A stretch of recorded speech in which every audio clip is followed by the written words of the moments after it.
አቂነኝ እንዴ ብለው ምን አለበት? አላየሁትም ብል ምን አለበት አለ። እኔ ወንድሜ ጠባቂ ነኝ እንዴ አለ። እግዚአብሔር ረገመው፣ እርግማንን ተሸክሞ ኖረ። ኦሪት ዘፍጥረት ምዕራፍ 19 ቁጥር 27 ላይ ሎጥን፣ ሚስቱን፣ ሁለት ልጆቹን እናገኛለን። ሰዶም ኃጢአት ስለበዛባት፣ ግፍ ስለበዛባት፣ በደል ስለበዛባት የእግዚአብሔር ቁጣ በሰዶም ላይ ነደደ። ሰዶም ከመጥፋቷ በፊት ግን አንድ ጻድቅ ሰው ከነቤተሰቡ በሰዶም ነበረ። እርሱም ማን ነው? ሎጥ ነው። ሁለት ቅዱሳን መላእክት ወደ ሎጥ መጡ። በግንባሩ ተደፍቶ ሰገደላቸው። እነዚያ ሁለት ቅዱሳን መላእክት በስተመጨረሻ የሎጥን እጅ፣ የሚስቱን እጅ፣ የልጆቹን እጅ ይዘው ከጥፋት ከተማ አወጧቸው። ዛሬም እኔንና እናንተን እነ ቅዱስ ሚካኤል እነ ቅዱስ ገብርኤል እጆቻችንን ይዘው ከጥፋት ከተማ ያውጡን። በአማላጅነታቸው ከጥፋት ከተማ ያውጡን። እነዚያ ሁለት ቅዱሳን መላእክት እነ ሎጥን ከሰዶም ካወጧቸው በኋላ ሥርዓት ሰሩላቸው። ምን አይነት ሥርዓት? እንዲህ አሉት ሎጥን፣ ራስህን አድን፣ ወደ ኋላ አትይ፣ በዚህም ዙሪያ ሁሉ አትቁም፣ እንዳትጠፋም ወደ ተራራው ሸሽተህ አምልጥ። ጥያቄ ልጠይቃችሁ ነው። በዚያ ስፍራ መቆም ሥርዓቱ ይፈቅዳል አይፈቅድም? ድምጻችሁ ፈልጋለሁ። ይፈቅዳል አይፈቅድም? ወደ ኋላ መመልከት ሥርዓቱ ይፈቅዳል አይፈቅድም? ይገርማችኋል። ሎጥና ልጆቹ ይሄንን ሥርዓት ጠብቀው ወደፊት ሄዱ። የሎጥ ሚስት ግን ምን አለች? እዚህ ስፍራ ብቆም ምን አለበት አለች። ቆመች። ይሄው ቆምኩ፣ ምንም አልሆንኩም አለች። መቆም ግን ሥርዓቱ ይፈቅዳል አይፈቅድም? ቀጠለችና ወደ ኋላ ብመለከት ምን አለበት አለች። ወደ ኋላ ተመለከተች። ምን ሆና ቀረች? የጨው ሐውልት ሆና ቀረች። ዛሬም እኛ በቤተ ክርስቲያን ስንታዘዝ ምን አለበት? ጫማ አውልቃችሁ ግቡ። ምን አለበት ከነ ጫማችን ብንገባ? ዋናው ከእግረ ልቦናችን ላይ የኃጢአትን ጫማ ማውለቅ እንጂ አሁን ጎንበስ ብለህ ከእግርህ ላይ ጫማ ማውለቅ የሰነፍክ ረቂቁን የኃጢአት ጫማ ከልብህ ታወጣለህ? በትንሽ ያልታመንክ በብዙ ትታመናለህ? ጫማህን አውልቀህ ግባ የተባልከው እኮ በእግዚአብሔር ቃል መሰረትነት ነው። እግዚአብሔር ሙሴን ምን አለው? በኦሪት ዘጸአት ምዕራፍ 3 ላይ አንተ ሙሴ የቆምክበት ስፍራ የተቀደሰ ነውና ምንህን አውልቅ አለው? ጫማህን አውልቅ አለው። ሙሴ አላወልቅም ብሏል እንዴ? እግዚአብሔር ሆይ ለምን ጫማህን አውልቅ አልከኝ? ባላወልቅ ምን አለበት ብሏል እንዴ? አውልቋል። እንደገና መጽሐፈ ኢያሱ ምዕራፍ 5 ቁጥር 13 ላይ የመላእክት አለቃ ቅዱስ ሚካኤል ለኢያሱ ተገለጠለት። አንተ ኢያሱ አለው፣ አቤት። የቆምክበት ስፍራ የተቀደሰ ነውና ጫማህን አውልቅ አለው። ኢያሱ ባላወልቅ ምን አለበት ብሏል? አውልቆ ለመላኩ ሰገደ ይላል። ስለዚህ በምን አለበት መጎዳት የለባችሁም። ኦሪት ዘፍጥረት ምዕራፍ 25 ቁጥር 34 ላይ ቅድም እንደተማርነው ኤሳውንና ያዕቆብን እናገኛለን። ኤሳውና ያዕቆብ መንትያዎች ናቸው። አንድ ቀን ነው የተወለዱት። ነገር ግን ቀድሞ ከማህፀን የወጣው ኤሳው ስለሆነ የበኩር ልጅ ተባለ። የመጀመሪያ ልጅ ታላቅ ልጅ ተባለ። ያዕቆብ ደግሞ የወንድሙን ተረከዝ ይዞ ወጣ። የበኩር ልጅ ይባረካል በማ በአባቱ። የበኩር ልጅ ይመረቃል በማ በአባቱ። አባት የሚባርከውን ቡራኬ፣ አባት የሚመርቀውን ምርቃት ማን ያጸነዋል? በሰማይ እግዚአብሔር ደግሞ ያጸነዋል። አንድ ቀን ኤሳው አውሬ ለማደን ሄደ። አውሬ አጣ፣ ራበው። ወደ መንደር ሲመለስ ታናሽ ወንድሙ ምግብ ሲያዘጋጅ አየው ይላል። ኤሳው ብኩርናውን ታላቅነቱን አቃለለ ይላል። ማቃለል ይገባው ነበር? አይገባውም። ለምን? ብኩርናው በረከቱ ነው። ብኩርናው ምርቃቱ ነው። ይገርማቸዋል። አሁን ብኩርናዬን ብሸጣት ምን አለበት አለ። አሁን ብኩርናዬን በእንጀራና በወጥ ብለውጣት ምን አለበት አለ። አስቦ አልቀረም። ለወንድሙ ለያዕቆብ ብኩርናውን ሸጠ ለወጠ። ብኩርናውን ሸጠ ለወጠ። ምን ቀረበት ንገሩኝ? ምን ቀረበት? በረከት ቀረበት። ብኩርናውን ከሚሸጥና ከሚርበው የቱ ይሻለው ነበረ? ሰው ከእግዚአብሔር የሆነ አለ ጌታችን በዮሐንስ ወንጌል ምዕራፍ 8 ላይ ከእግዚአብሔር የሆነ የእግዚአብሔርን ቃል ይሰማል አለ። ከእግዚአብሔር እናንተ ከእግዚአብሔር ስላልሆናችሁ የእግዚአብሔርን ቃል አሰሙም ይላል። አሁን እየተነጋገርን ያለነው ተረት ተረት ነው፣ የእግዚአብሔር ቃል ነው። ይሄንን የእግዚአብሔር ቃል የሚሰማ ከማ የሆነ ብቻ ነው? ከእግዚአብሔር የሆነ ብቻ። ከእግዚአብሔር ያልሆነ ውልቅ እያለ ይወጣል። በቃ ከእግዚአብሔር ያልሆነ ውልቅ ብሎ ይወጣል። ኤሳው ምን አለበት ብሎ ብኩርናውን ሸጠ፣ ብኩርናውን ለወጠ፣ በረከት አጣ። ተመልከቱ። ቢርበው ይሻለው ነበር፣ ወይም በመንፈሳዊ ቋንቋ ቢጾም ይሻለው ነበር። ክብሩን ከሚሸጥ አልጾምም ያለ ሁሉ ብኩርናውን የሸጠ ነው፣ ክብሩን የሸጠ ነው፣ ምርቃቱን የሸጠ ነው። ይሄን ማወቅ አለባችሁ። ታዲያ ቅዱስ ጳውሎስ ወደ ኋላ መለስ ብሎ ይሄንን የኤሳውን መጥፎ ታሪክ አስታወሰና በዕብራውያን 12 ቁጥር 16 ላይ ስለ አንድ መብል በኩርነቱን እንደሸጠ እንደ ኤሳው ለዚህ ዓለም የሚመች ሰው በመካከላችሁ እንዳይኖር ተጠንቀቁ። ከዚያ በኋላ እንኳን በረከቱን ሊወርስ በወደደ ጊዜ እንደተጣለ ታውቃላችሁና በእንባ ተክቶ ምንም ቢፈልግ ለንስሐ ስፍራ አላገኘምና ይላል። ኦሪት ዘኍልቍ ምዕራፍ 16 ከቁጥር 1 እስከ 50። እዚህ ጋር ዳታንና አቤሮንን ቆሬንን እናገኛለን። በብሉይ ኪዳን ዘመን ከእስራኤል ልጆች መካከል በክህነት እንዲያገለግሉት ካህናት እንዲሆኑ አሮንንና ልጆቹን የመረጠ ማን ነው? እግዚአብሔር ነው። በኦሪት ዘጸአት ምዕራፍ 28 ላይ እንደተጻፈ እግዚአብሔር እንዲህ አለው፣ ሙሴ ሙሴ ወንድምህን አሮንንና ልጆቹን ከእስራኤላውያን መካከል ለይልኝ ካህናት ሆነው ያገለግሉኝ ዘንድ አለ። እንግዲህ እግዚአብሔር እንደተናገረ ለክህነት የሚጠሩ አሉ። ስልጣነ ክህነትም ሲሰጥ ስርዓት አለው። ነገር ግን እነዚህ 3 ሰዎች ዳታን፣ አቤሮን፣ ቆሬን የተባሉት በሙሴና በአሮን ላይ በምቀኝነት ተነሱባቸው። አስቀድመን በሙሴ ዳኝነት የአሮንን ክህነት እንውሰድ። በጉልበት ይሆናል እንዴ? በጉልበት ይሆናል ወይ? አይሆንም። ክህነቱን በእጃችን ካስገባን በኋላ የሙሴን ዳኝነት የሙሴን ምስፍና እንወስዳለን አሉ። መጀመሪያ ወደ ሙሴ ሄዱና ምን አሉ? ለኛም ክህነት ይገባናል አሉ። ከሌዊ ነገር ተወልደናልና አሉ። በተለይ ቆሬንና ቤተሰቦቹ። ሙሴ ምን አላቸው? አሮንና ልጆቹ ከእግዚአብሔር አግኝተው ተሹመዋል፣ ስልጣኑን አግኝተዋል፣ እናንተም ከእግዚአብሔር አግኙ አላቸው።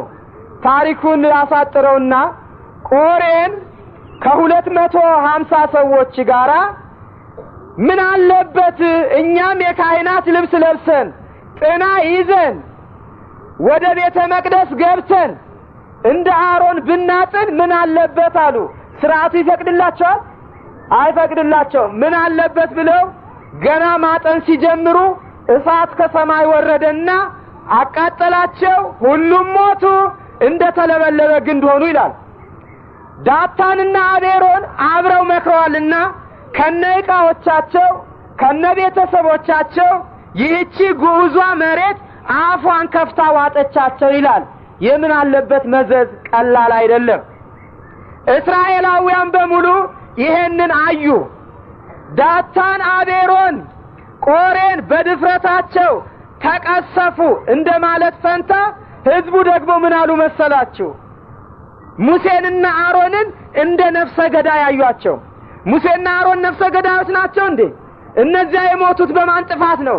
በምን አለበት በድፍረት በግዴለሽነት የእግዚአብሔርን ቤት ሥርዓት በመናቃቸው ነው። ይገርማቸዋል። ህዝቡ ባጉረመረሙ ጊዜ እግዚአብሔር ህዝቡንም በመቅሰፍት መታቸው። ህዝቡ እንደ ቅጠል መርገፍ ጀመሩ። ሙሴና አሮን በታቦተ ጽዮን ፊት ተደፍተው ወደ እግዚአብሔር ጮኹ። እባክህ ለሕዝቡ ራራ። አያቸው የእግዚአብሔር ሰዎች፣ እባክህ ለሕዝቡ ራራ አሉት። እግዚአብሔር ለሙሴ ምን አለው? አሮን ጥናውን ያዝና በሕዝቡ መካከል ቆሞ ይጠን። ዕጣን ባጠነ ጊዜ መቅሰፍቱ ይቆማል። ዕጣን ቀላል ይመስለናል። እኛ ዕጣን ሲታጠን ቀላል ይመስለናል። አሮን ዕጣኑን ይጠን፣ መቅሰፍቱ ይቆማል አለ እግዚአብሔር። አሮን በሕዝቡ መካከል ቆሞ ማጠን ሲጀምር መቅሰፍቱ አሮን ጋር ሲደርስ ቆመ። አሮን በሕያዋንና በሙታን መካከል ቆመ ይላል። በፊቱ ተረፍርፏል ሬሳ፣ ከኋላው ግን ያሉት መቅሰፍቱ አልደረሰባቸውም። ወገኖቼ ከፊት ለፊታችን ቅዱሳን ካሉ መቅሰፍቱ ወደኛ ይጠጋል ወይ? አይጠጋም። ዋናው የሚያስፈልገው ምንድነው? ማመን ብቻ ነው። ከሕዝቡ መካከል በዚህ ምክንያት ስንት ሰው አለቀ መሰላችሁ? መጽሐፍ ቅዱስ እንደሚነግረን 14700 ሰው። መጽሐፈ ኢያሱ ምዕራፍ 6 ቁጥር 18 እስራኤላውያን ከግብጽ ምድር ወጥተው ኢያሪኮ የምትባለዋን ከመያዛቸው በፊት የተሰራላቸው ሥርዓት ነበረ። ይህች ኢያሪኮ የምትባለዋ ከተማ ዙሪያዋን በታላቅ ግንብ የተገነባች ነበረች። ታዲያ እግዚአብሔር ምን አላቸው? ካህናቱ ታቦቱን አክብረው ፊት ይሂዱ፣ ሕዝቡ ደግሞ ካህናቱን ከኋላ ይከተል። በመጀመሪያው ቀን ያንን ግንብ አንድ ቀን ዞራችሁ እረፉ። በሁለተኛውም ቀን እንዲሁ አንድ ጊዜ ዞራችሁ እረፉ። እስከ 7 ቀን እንዲህ አድርጉና በሰባተኛው ቀን ያንን ግንብ 7 ጊዜ ዙሩ። 6 ጊዜ ስትዞሩ ዝም በሉ፣ ድምፅ አታሰሙ። በሰባተኛው ላይ ግን ቀንደ መለከት እየነፋችሁ እየጮኻችሁ ዙሩ፣ ግንቡ ይፈርሳል አላቸው እግዚአብሔር። ይሄም ብቻ አይደለም፣ የኢያሪኮን ከተማ በምትይዙበት ጊዜ ምርኮ ብላችሁ ወርቅና ብር እንዳትሰበስቡ፣ የአሕዛብ ወርቅ እርም ይሁንባችሁ፣ የአሕዛብ ብር እርም ይሁንባችሁ አላቸው። ይሄም ብቻ አይደለም፣ እናንተ ግን እርም ካደረጋችሁት በኋላ እርም ከሆነው ነገር ራሳችሁን ጠብቁ። እርም ከሆነው ነገር አንድ የወሰዳችሁ እንደሆነ የእስራኤልን ሰፈር የተረገመ ታደርጉታላችሁ፣ ታስጨንቁትም አላችሁ። ምን አለበት ብላችሁ ወርቁን ብትነኩ፣ ምን አለበት ብላችሁ ብሩን ብትሰበስቡ የእስራኤልን ሰፈር የተረገመ ታደርጉታላችሁ ተባሉ። እንደ ተባለውም 7 ቀን ዞረው በሰባተኛው ላይ 7ኛውን ዙር ሲዞሩ የኢያሪኮ ግንብ ፈረሰ። ማን ያፈረሰው? የእግዚአብሔር ኃይል። በመዶሻ አይደለም የፈረሰው፣ የእግዚአብሔር ኃይል አፈረሰው። አንድ አካን የተባለ ሰው ወርቁንና ብሩን ደብቄ በወስድ ምን አለበት አለና ደብቆ ወሰደ። ስርዓቱ ይፈቅዳል? ይፈቅዳል ወይ? አይፈቅድም። ምን አለበት ብሎ ወሰደ። ከዚህ የተነሳ እስራኤላውያን እንደገና ተሸነፉና መሸሽ ጀመሩ። ኢያሱ በታቦተ ጽዮን ፊት እየሰገደ እግዚአብሔር ሆይ እስራኤላውያን ለምን ሸሹ አለው። በዚህን ጊዜ እርም የሆነውን ነገር የወሰደ በመካከላችሁ አለና ያንን አስወግድ አለው። እግዚአብሔር ቤተ መቅደስ ውስጥ ታቦተ ጽዮን ባለችበት ዕጣን ያጥኑ ነበረ። ዕጣን ደግሞ የሚታጠንበት እሳት እግዚአብሔር ባዘዘው እሳት ብቻ ነበረ። እግዚአብሔር ባዘዘው እሳት ያንን ዕጣን የዕጣን መስዋዕት ያቀርቡ ነበር። እነዚህ ናዳብና አብዱ የተባሉት ወጣቶች እግዚአብሔር ባላዘዘው እሳት ዕጣን ብናጥን ምን አለበት አሉ። ይገባል ወይ? አይገባም ነበር። እሳት ነው፣ ምን ልዩነት አለው ብለው እየተከታተላችሁኝ ነው? እሳት ነው፣ ምን ልዩነት አለው ብለው እግዚአብሔር ባላዘዘው እሳት የዕጣን መስዋዕት አቀረቡ። ቃሉ እንዲህ ይላል፣ የአሮንም ልጆች ናዳብና አብዱ በየራሳቸው ጥናውን ወስደው እሳት አደረጉበት፣ በላዩም ዕጣን አኖሩበት፣ በእግዚአብሔርም ፊት እርሱ ያላዘዛቸውን ሌላ እሳት አቀረቡ። እሳትም ከእግዚአብሔር ፊት ወጥቶ በላቸው፣ በእግዚአብሔር ፊት ሞቱ ይላል። እሳት ነው ብሎ አሁንም መዝሙር ነው። ምን አለበት የጴንጤ መዝሙር ብንዘምር ይላሉ። ክደት አለበት፣ ኑፋቄ አለበት። እሳት መዝሙር ነው። የጴንጤ መዝሙር ብንዘምር የጴንጤ መዝሙር አንዘምር። የመናፍቅ መዝሙር አንዘምር። የካሃዲ መዝሙር አንዘምር። እሳት ነው እንዳሉት እንደ ናዳብና እንደ አብዲው እንዳንሆን ልንጠነቀቅ ያስፈልጋል። አንደኛ ሳሙኤል ምዕራፍ 4 ከቁጥር 1 እስከ 22 አፍኒን እና ፊንሐስን እናገኛለን። እነዚህ ሁለት ወጣቶች የሊቀ ካህናቱ የኤሊ ልጆች ነበሩ። በቤተ መቅደስ ያገለግሉ ነበር። የቤተ መቅደስን ሥርዓት ይንቁ ነበር ይላል። የእግዚአብሔርን ቤት ሥርዓት መናቅ ይገባል? ለምሳሌ እያንዳንዳችሁ የተከበረ ቤት አላችሁ፣ ለቤታችሁ ሥርዓት አላችሁ። ያንን ሥርዓት ቢንቁባችሁ ደስ ይላችኋል ወይ? ልጆቻችሁ በስንት ሰዓት ቤት ቢገቡ ነው የምትወዱት? በጊዜ በ12 ሰዓት ከገቡ ይሄ ሥርዓት ነው። በ6 ሰዓት ካንኳኩባችሁ ሥርዓት ነው?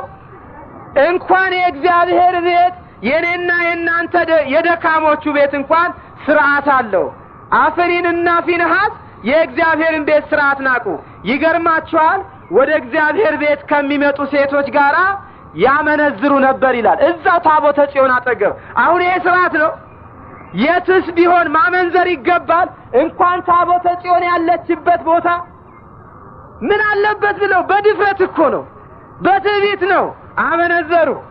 ምን ሆነ መሰላችሁ? በእስራኤል ላይ ፍልስጤማውያን ተነሱባቸው። ወራሪ ጠላት በሀገር ላይ የሚነሳው እኛ ኃጢአት ስናበዛ፣ እኛ ስንበድል ነው። አሁን እስራኤላውያን ታቦት ይዘው ይዘምታሉ። ታቦተ ጽዮንን ይዘው ሲዘምቱ አፍኒንና ፊንሐስም አገልጋዮች ስለሆኑ አብረው ዘመቱ። ይገርማቸዋል። በአንድ ሰከንድ፣ በአንድ ቀን፣ በአንድ ደቂቃ በጦርነቱ ላይ ሞቱ እነዛ ደፋሮች። አሁን ይሄ ብቻ አይደለም፣ ታቦተ ጽዮንም ተማረከች ይላል። አሁን መልእክተኛ እየበረረ መጣ። ሊቀ ካህናቱ ኤሊ ወንበር ላይ ተቀምጦ ዜና ይጠባበቅ ነበር። እንደ ዛሬ ሬዲዮ የለ፣ ቴሌቪዥን የለ። ከሰው ወሬ ሲጠብቅ መልእክተኛ መጣ። ምን አሉት? ኤሊን ልጆች ሞቱ አሉት። እግዚአብሔርን እንደበደሉ ያውቅ ስለነበር ዝም አለ። የሆነ ሆነና ታቦተ ጽዮን እናቴስ እንዴት ሆነች ተማረከች ሲሉ ደንግጦ ወደቀና አንገቱ ተቆልምሞ ሞተ። ይሄ ሁሉ የምን መዘዝ ነው ንገሩኝ? የምን አለበት መዘዝ ነው። ሁለተኛ ዜና ምዕራፍ 26 ቁጥር 17 ላይ ኦዚያን የተባለውን ንጉስ እናገኛለን። ይህ ኦዚያን የተባለ ንጉስ ትዕቢት አደረበት። ትዕቢት የማን ነው? የዲያብሎስ ነው። ትዕቢት አደረበት። ሊቀ ካህናቱ አዛሪያስ የከበረ ልብስ ለብሶ አየው። አንተ እንዴት ከኔ ከንጉሱ የበለጠ የከበረ ልብስ ትለብሳለህ አለው። ሊቀ ካህናቱ አዛሪያስ ምን አለው? ከዚህ ይልቅ አለው ካህናቲከ ይለብሱ ጽድቀ፣ ካህናት ጽድቅን ይለብሳሉ ተብሎ ተጽፏል አለው። ቀጠለና ሊቀ ካህናቱ አዛሪያስ በንጉሱ ቀኝ ተቀመጠ። እንዴት ከኔ ከንጉስ እኩል በቀኝ ትቀመጣለህ አለው። ሊቀ ካህናቱ ሲመልስለት ካህን ይነብር በየማነ ንጉስ፣ ካህን በንጉስ ቀኝ ይቀመጣል ተብሎብሃል አለው። አሁን ንጉሱ ሲፈርድ ፍርድ አጓደለ፣ ድሃ በደለ። ሊቀ ካህናቱ ዝም አላለም። መቼም እኛ ፍርድ ሲጓደል እያየን ዝም ነው የምንለው፣ ድሃ ሲበደል እያየን ዝም ነው የምንለው። ሊቀ ካህናቱ አዛሪያስ ግን ዝም አላለም። ንጉሱ አጣሞ የፈረደውን አቃንቶ ፈረደ። እንዴ እኔ እኮ ንጉስ ነኝ፣ ያንተ ስልጣን ከኔ ስልጣን ይበልጣል እንዴ? የኔ ፍርድ ገሰ ሌላ ፍርድ የምትፈርደው አለው። እምነ መንግስት የአቢ ክህነት ከመንግስት ስልጣን የካህን ስልጣን ይበልጣል። በዚህን ጊዜ ሊቀ ንጉሱ ኦዚያን ይህች ቄስ ልብሰ ተክህኖ ለብሳ ጥና ይዛ ቤተ መቅደስ ገብታ ማጠኗን ቁም ነገር አድርገው አይደለም? እኔስ የካህናትን ልብስ ለብሼ ጥና ይዤ ገብቼ ባጥን ምን አለበት አለ። ስርዓቱ ይፈቅድለታል? አረ አባ ደፋር በሉት። ምን ኦዚያን ነው? አባ ደፋር በሉት። አባ ደፋር ሆዬ ልብሰ ተክህኖን ለብሶ ጥናውን ይዞ ወደ ታቦቱ አቀረበ። አዛሪያ ዝም ብሎ ይሆን? ካህናቱ ዝም ብሎ ይሆን? እኛ እኮ ብንሆን ይገባል ግቡ ነው ምንለው። ዝም እንላለን፣ እንፈራለን፣ እናፍራለን። ቃሉ እንዲህ ይላል፣ ካህኑም አዛሪያስ ከእርሱም ጋር ጽኑዓን የነበሩ 80 በድለሃልና ከመቅደሱ ውጣ፣ ከአምላክም ከእግዚአብሔር ዘንድ ክብር አይሆንልህም አሉት። ኦዚያንም ተቆጣ፣ የሚያጥንበትም ጥና በእጁ ነበር። ካህናቱንም በተቆጣ ጊዜ በካህናቱ ፊት በእግዚአብሔር ቤት ውስጥ በዕጣኑ መሠዊያ አጠገብ ሳለ በግንባሩ ላይ ለምጽ ወጣበት ይላል። ለምጽ ደግሞ የምን ምልክት ነበር? በኦሪቱ የርኩሰት፣ በአዲስ ኪዳን አይደለም። በኦሪቱ ለምጽ የርኩሰት የመቅሰፍት ምልክት ነበረ። ኦዚያን ምን አለበት ብሎ በማጠኑ ተቀሰፈ እንጂ አልተጠቀመም። ታዲያ ፈጥነው ማባረሩት ካህናቱ። እርሱ ደግሞ እግዚአብሔር ቀስፎት ነበርና ይወጣ ዘንድ ቸኮለ ይላል። አንደኛ ሳሙኤል ምዕራፍ 6 ቁጥር 19። ፈዘዛችሁ እንዴ? መቼም የኛ ሰው ነቃ የሚለው ጫጫታ ያለበት፣ ሁከት ያለበት፣ ዘፈን ያለበት ብቻ ነው። ቅድም ፋንቱ ስትዘምር አልሰማችኋትም? ምንድን ነው ያለችው? የዓለምን ጫጫታ መስማት ሰልችቶኛል፣ ድምፅሽን አሰሚኝ ምግብ ይሆነኛል። ማንን ነው? እመቤታችንን። ዓለም